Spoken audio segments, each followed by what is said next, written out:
Hi, it's Claire from Cluesy. Thank you so much for joining in and watching today. Just wanted to quickly talk to you a little bit about jet lag. Now, if you're anything like me, you spend a lot of time on flights. I don't mind the flights around Australia, although I do tend to get a little jet lagged when I come back from Perth, but that's like going to Asia. It's so far away from where I live. I'm on the plane for 5.5 hours, so I do get a little bit jet lagged. But especially on a long haul flight. Like I've recently just been to Europe. My first flight was 16 hours. My second flight was 8 hours. When I got to Europe, I didn't have ankles anymore. I didn't even have the top part of my foot. I had beyond cankles. I felt really sluggish. I just had, discomfort in my legs. Everything felt really tight. I was tired. But luckily for me, guess where I was going in Europe? I was going to southern Spain where the A&F Academy is. So I walked in the door like, oh my God, I'm dying from these long haul flights.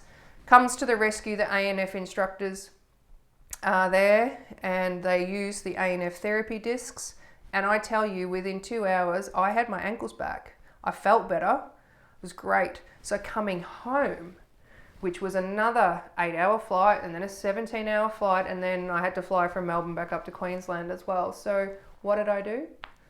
I nipped the problem in the bud before I got on the plane. I put discs that tell my body to produce more nitrous oxide. So what does that do? That opens up vessels. It repairs the inside of the vessels. I put blood flow discs on to keep my blood flow moving.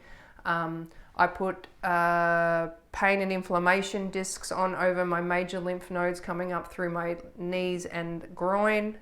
And I tell you what, I got off that plane, we got back to Australia, and I didn't have cankles. I didn't feel terrible. Well, I couldn't sleep properly, but that's a story for another day. I'll talk about insomnia a bit later and how I can help with that. But seriously, it was like I might as well have just got on a plane and gone to Sydney. I got off this flight and I didn't have any lymphatic issues at all. So it was super, super exciting. So if you want to know if you've got a long haul flight coming up and you want to know how you can keep your lymphatics moving, move around on the plane. Yes, take a sleeping tablet or go to sleep or whatever, but it's not normal to sit down in a highly pressurized cabin for 18, 16 hours and not move properly. So get up, do a couple of laps of the plane. Doesn't matter if you have to step over people. You're on a confined space, just do it.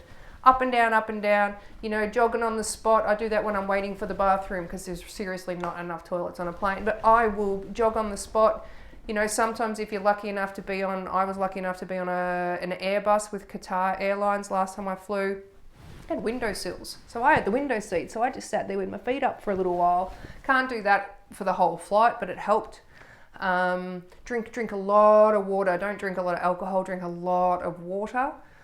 Get some A&F discs on you before you get on the plane, and you will seriously just hit the ground running. It'll be awesome. All right, well, thank you so much for watching. I hope to see you soon. Bye.